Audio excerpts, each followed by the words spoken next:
Welcome to Coffee with the Chair. I'm Teresa Aronson from the St. Lucie County Chamber of Commerce. It is our pleasure, our honor to do this event every fourth Friday of the month, 8:30 a.m., right here at the SLC TV studios at the corner of 25th and Virginia. It's free. It's open to the public. We throw in coffee and Danish, courtesy of Mervis Cafe in downtown Fort Pierce. We are going to visit with the Board of County Commission Chair, Franny Hutchinson, in just a little bit, and she has a special guest, as she always does. But right now, I'm going to start with my sponsor, so please welcome Lisa Gilrain from Hutchinson Island Shores and the Courtyard Marriott Hutchinson Island. Lisa, thank you for being with us. It's a pleasure. Thank you for having Welcome. us. Thank you for partnering with us this year on this show. We're very happy to have you as one of our sponsors. Thank you. And we've been very excited at learning and seeing the progression of Hutchinson Island Shores. And tell us a little bit about how it started when it opened and what's going on down there. Sure. So we've been open just over a year now. Yeah. So it's been a fantastic first year, kind of getting everybody in to see the hotel, enjoying our Drift restaurant and the spa at the hotel, and really just introducing this fabulous Four Diamond Resort right in our backyard.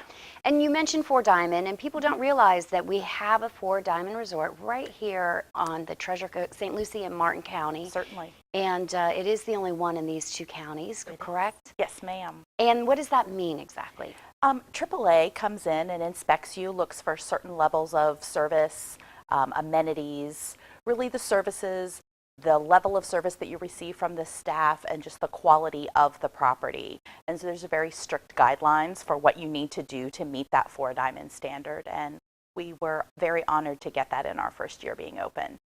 And then we also just won a Reader's Choice Award from Convention South Magazine, where we were nominated for the quality of meetings and conventions and banquets that we do. So that was a fabulous honor. Is absolutely fabulous. It is huge. It is well set up.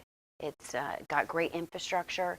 How many people does that meeting space fit? Depending on how you have it set up, we can hold up to 500 people in the main ballroom, and then everything subdivides out and we have a smaller ballroom as well. So a lot of flexibility. Yeah, and it is beautiful. It's absolutely beautiful. Thank you. Congratulations on your Four Diamond. That is It's quite the feat, and we're happy to have one here.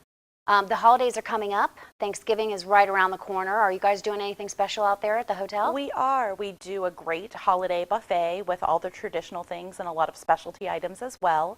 And then in addition to the buffet, which we'll do in our ballroom and banquet area, we will have service open in the main dining room with a special holiday menu on Thanksgiving. Oh. So it was very popular last year, and we're looking forward to a great crowd this year. And you get all the traditional fixings, but you have a great chef down there, so I'm sure you're going to get a little extra. And that's what, circling back to what we were talking about, the banquets in this space, you know, that culinary expertise and just what a great job they do. So that's definitely. And Drift, the restaurant there, is open to the public. You don't have to be staying there. I mean, Absolutely if you want not. a great meal by, you know, a really great chef with a great view. You really can't beat the view. Yeah. Every seat in the restaurant, you can see the ocean. So, you know, if you're an early riser and have time to come out for breakfast and just sit there and watch the sunrise as you enjoy a great breakfast, that's a great spot. And of course, it's very popular for dinner with a fabulous, we make our own pastas in-house. So those are some of our specialty dishes, lots of fresh seafood, and then we have a pizza oven as well with some great pizzas. Oh, wow. Yeah, I've had lunch down there a couple times. It is very, very good. Well, if they want to make reservations for Thanksgiving, I'm guessing they should probably do that now. The sooner the better. It's we were very busy last year, so we expect an even bigger crowd this year. Okay, and just call the hotel. Who should they call to make the reservations? If they call the hotel directly, then they can speak to the staff at Drift is taking the reservations, and the phone number to the hotel is locally 772-334-1950.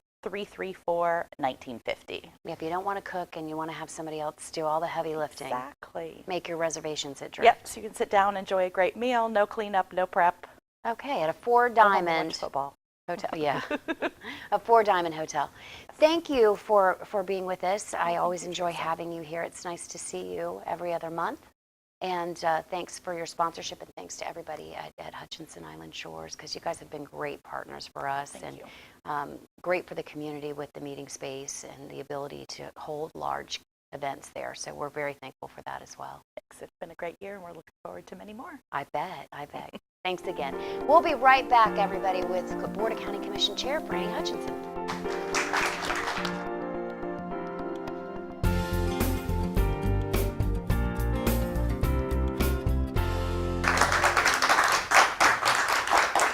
back to Coffee with the Chair. I'm Teresa Aronson from the St. Lucie County Chamber of Commerce. Please welcome the reason why we do the show every single fourth Friday of the month, so that we can visit with the Board of County Commission Chair. And of course, Franny Hutchinson is with us today. Thank you. Good How are morning. you? Nice to see you. Same We were here. just saying it's it's November.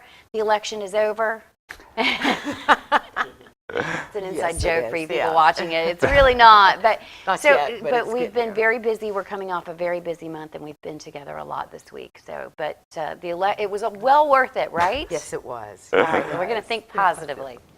Well, thank you for being with us as Thank always. you for having us. This is always a fun Friday. It is a nice Friday. It's a nice end of the week. I know I've got to do this, and then I try not to book too much the rest of the day because I want to end on a high note. There you go.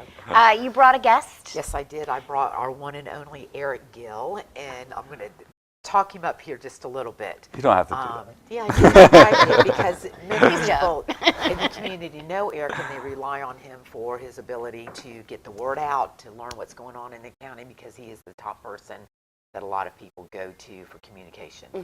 And that includes not just the public side of it, but also the commissioners. We get a lot of ask your commissioner emails that come through, and if they're to all 5 of us, they usually go straight to your office, don't they, Eric? And he filters through to them. You know, we get them at the same time, but he also gets them in case they needed to go to a certain department.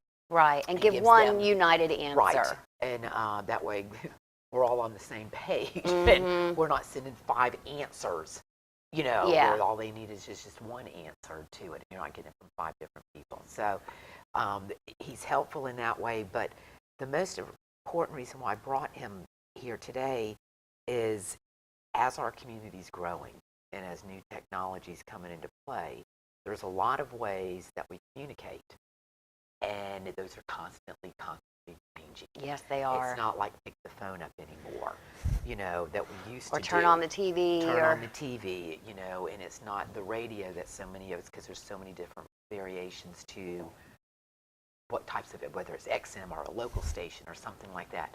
So I've asked Eric to sit down and, from the county's perspective, go over with us what the county is doing to make sure that we stay in contact with our residents and so forth, and then also on how he foresees that going in the future and what we're going to be looking Oh, at. he's going to predict that I for us? wish Oh, I We are could. waiting with Yeah. bated breath on I that one. told I you he need was that that good. answer. Yeah. I always tell the media that when they ask me, well, what's going to happen? If I could predict the future, I'd be Yeah. in Vegas. I wouldn't be here. I would have invented Facebook, but if I could predict the future. Yes. Well, thanks for having. It's weird to sit in these seats. I'm used to being I know, out there 'cause behind the cameras. Eric knows, or my audiences know him as the voice of, sometimes reason, sometimes facts, sometimes tomfoolery, but he's usually the voice in the audience because he's here for all of our shows, obviously. So we work together quite a bit. So we brought him from behind the curtain, Yeah. is what we did today. Yeah. Well, it's changed a lot, as Commissioner Hutchinson said. In the 15 years I've been here, when in 2004 during the hurricanes, we would stream our media briefings, or we couldn't even stream it live. We'd have to take the tape, run it back here,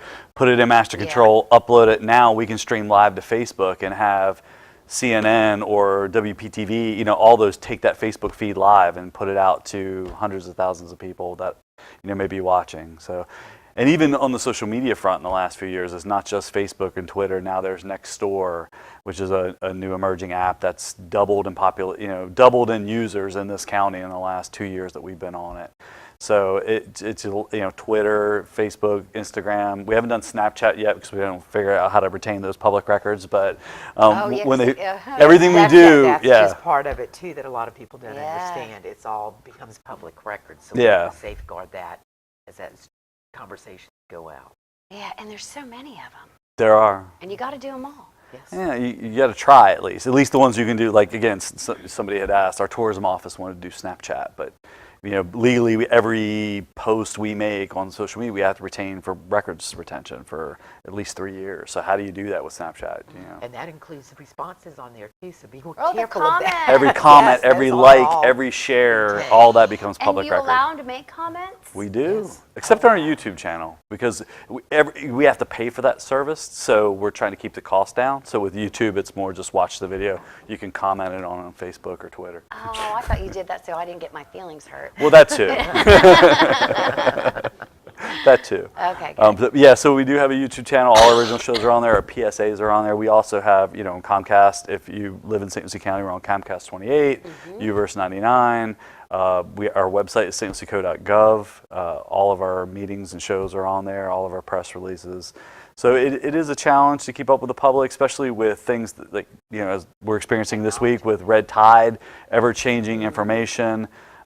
We created an old-fashioned phone number that people can call and listen to a recording, but that's the easiest way to do it because the lifeguards on the beach don't have access to, computer. They could type on their phone, but if they're like me, these thumbs don't type well and voice recognition doesn't always work great either. So they call the number and say, today is, November 1st, these are the beach conditions for St. Lucie County. These are the closures, or even once we get past red tide, they're going to continue that practice so that if it's heavy surf advisory or jellyfish or bayfish close to shore, riptides, all that, residents can call. I'll give you the old one. Some of the surf shops actually put that on there. Yeah. You can call the surf shops and find The surf out, shops used to do it, but they're jellyfish and things like that, the hazards that our lifeguards are keeping an eye out for. Our So the residents. lifeguards are still out there every day during They the are, fest? even though Pepper Park's been closed for the red tide. They've been in the parking lot advising people, and we've had cleanup crews out there working on North Hutchinson Island. Luckily at this point, it's just been impacting North Hutchinson Island.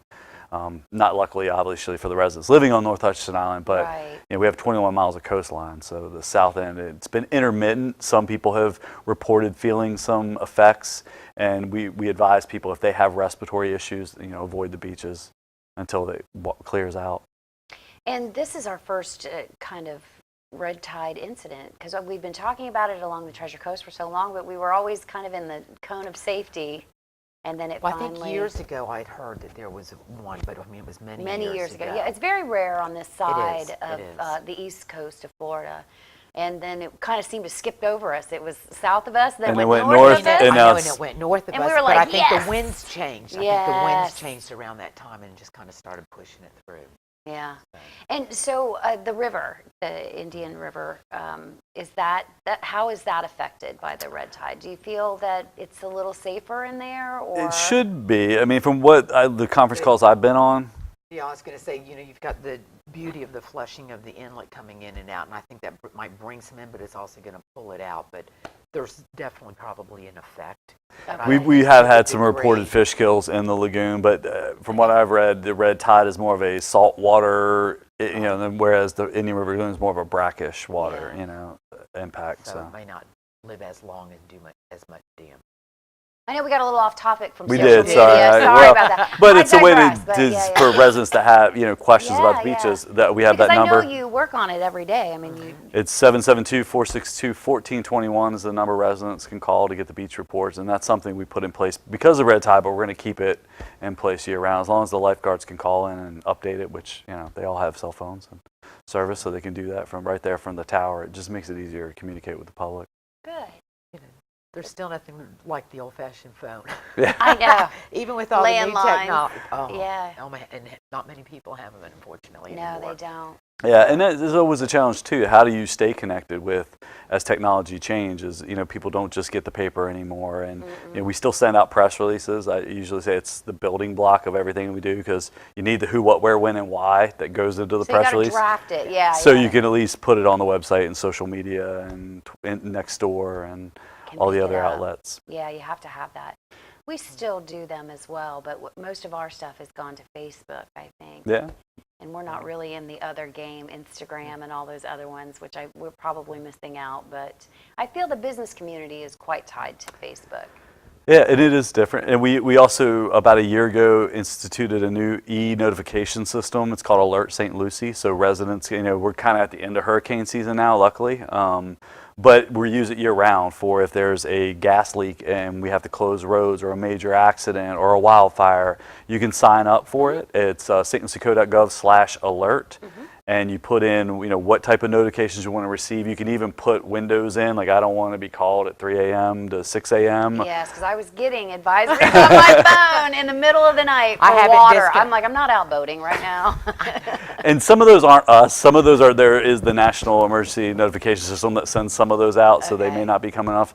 But the local, because it's not just us, St. Lucie County, Port St. Lucie Police, St. Lucie County Fire District, Fort Pierce Police, they all have access to use the same system. And following up on that, you can actually decide how you want to be alerted, whether it's through an email or Right, a phone text. call, Or a to your phone call. home, or your cell phone, or a text. You have a choice, and I did what you did. I just left them all on just in case I never I knew did where I was going too. to be. And And I thought, I don't need to middle know of this. the Yeah. night, Yeah, yeah. I did the jump same up out thing. of I backed bed. it down to just I the backed text. it down. The first time I was like, sure, I want to know that. Yeah, Yeah, yeah. yeah. You learn quick. I But don't. it comes in very helpful. I have found that even especially if there's a road closure, you know, whether it's due to a gas leak or in some cases a major accident, unfortunately, you know, and you're driving and all of a sudden you get that alert come across your phone and you know, detour around or not go that way if you were planning on it, Yeah, you know.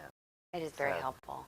And I found the streaming during Irma was fantastic until I lost everything. Radio. Your cell phone went dead? That's why you got to get one of those little Everything. USB battery things. No, for- my cell phone wasn't dead. Oh, I just couldn't get any nothing. signal. Facebook signal. didn't Yeah, yeah. come in. Nothing was coming in anymore. I was sitting in my car trying to hear the radio. Even the radio was stopped. But yeah, I don't know. I don't. You were in the upside down, I think. Is that a reference to Stranger Things? I don't It watch is. that. I Look at don't that. watch it, but I did get the reference. But yeah, so I did watch a lot of Facebook because the TV satellite was out early on. So Yeah. it was a lot of Facebook feeds, and I appreciated that. You were out there in the EOC, in the bunker.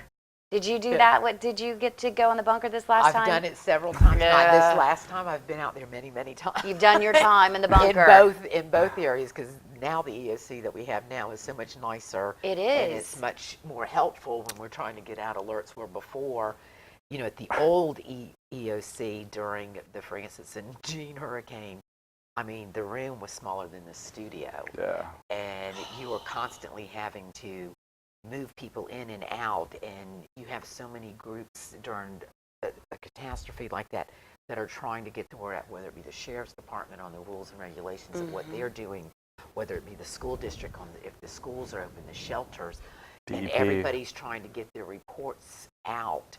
So it was a constant juggle, Yeah. you know, of it. So we actually worked together and slotted time frames so that the TV stations would know we're going to air at this time if you want to be there.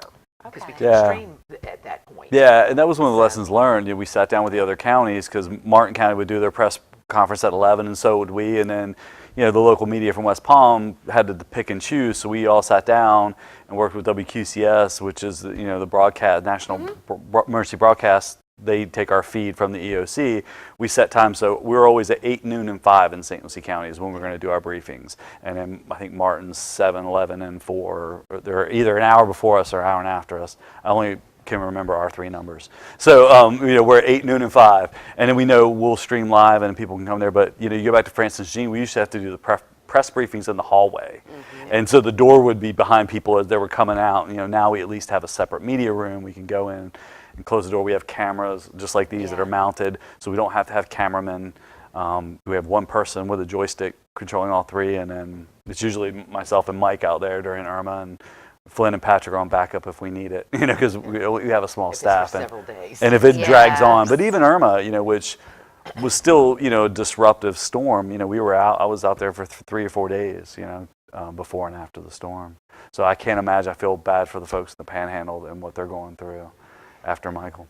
It's never fun, and we've all been there, so we Right. can definitely empathize. It's unfortunate. Yes, it is.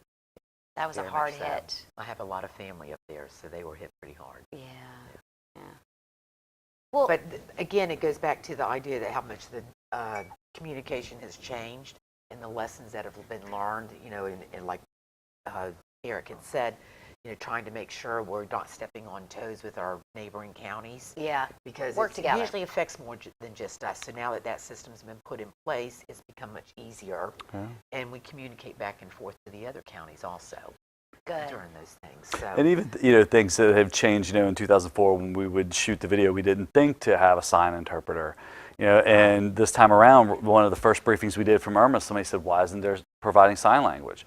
So So we brought a sign interpreter in. And then the next briefing, somebody said, well, what about a Spanish version of the briefing? So we, Brought in a- Gustavo Vilches, our emergency management coordinator, speaks Spanish, so we'd write up a thing for him, and he would do it in Spanish. And then somebody asked about Creole. So then we found a Fort Pierce police officer. So our briefings ended up being, an hour long because we had all these, Different. other languages. Good. And, and it's great because, it shows that our community is changing and we're trying to meet the needs and get to reach every person we can, which is, always difficult to do, but we do the best we can. And we also use social media for some fun stuff too, right? To Yeah. keep people Yes, we do. notified of what's happening. We do Oxbow, all library that great programs, stuff. yeah. Oxbow. And when we were kind of late to the game in getting on social media in St. Lucie County. I'll pick It on. wasn't because we didn't want to. It's Again, There was a it- lot of tenuous issues. Well, with government entities. Yeah. Exactly. Well, The then, records yeah, there's- retention creates some issues, Yes. and our attorney's office said, how are we going to retain this? And there are Yeah. third-party software, so there's additional costs, to doing it. But we made that decision about 3 years ago, and we do we pay for a service to capture all that in case those records come up. But in that short time frame, we've grown our audience pretty well organically. We haven't put any money behind it, and we tried to, we made a conscious decision that we'd have one channel. Some counties, their library has their own page, and Parks has their own page, and you kind of segregate your audience and You do. split your message. So, if you follow St. Lucie County, you're going to get everything, the boring stuff and the fun stuff. And the fun stuff. Well, I want to thank you both for being with us. Well, thank you. And I just today. want to say something just from Franny. Okay. This is probably our last one because this is November in the chair. Usually we do reorg Is the it end really of November. already? Yes. Yeah. Yes. Then we always switch in mid-November. Middle of this month, we'll switch chairmanship. That's right. So the next one will probably be with whomever the new chair may be. Oh. So I want to tell you how much I have enjoyed this past year and Thank being you. here with everybody and sharing my Friday morning. And you'll be back again because you've Oh, done yeah. it before. You've done yeah, it. we'll fill in for each other, Yeah. periodically if needed and so forth. But I have always Aw. enjoyed having this marked on the calendar and ready to go, and nothing comes between it, hopefully. So. Yeah, I'll miss it. We'll So just will get I. together and chit Oh, chat. yeah, we we'll come always here and do. just chit chat anyway. We dress alike. What the heck? I know we do, and not even purposely, but yeah, we do. We live in Florida. White pants are in year round, Yes, right? they are. I Yes, don't they care if it's are. November. So, I'll be thank here you. too. You'll be But I'll just be there. back there. You'll be back behind the mic, just interrupting me with your stupid facts every time I say something. That's fine. I like it. I encourage it. Thank you for having me here and for sponsoring this wonderful show. Absolutely. And I know yesterday I was at the swearing in of the oath of your new board. Yeah, thank you for You're swearing gonna them have- in. Not a problem. It was an honor, and I think the chamber is going to be off to a great start with your new board. It's a great board. Yes, it is. Yeah, I'm looking forward I'm to excited. some of the challenges that were thrown out there of working together. No, I think that these are good. Yeah, very it good. is. The leadership at the chamber is very important, and Eric Finkel has been our board chair for about 20 months, and he has really gotten the chamber out there. He's at everything. He makes sure that people know the chamber's in the house. And this coming year, Brad Curry is more a behind-the-scenes government kind of guy. Right. So his speech was all about government yesterday. So we'll see. Well, that's a nice balance. It though. is, It works because well. Eric is still on our executive team as our immediate past And I chair. don't think so you're we're gonna going have away. the best Where'd of he both. go? No, he's not He's going not away. even- He's not. We won't let him go away. Don't worry. He's one of our best cheerleaders and a great steward for us. So, well, I will see you anyway. I'll see you all the Yes. time anyway, and I'm sure you'll fill in. But thanks for But the thank year. you for having us, and thank you for continuing on with this show. Love it. Wouldn't miss it. It's very informative.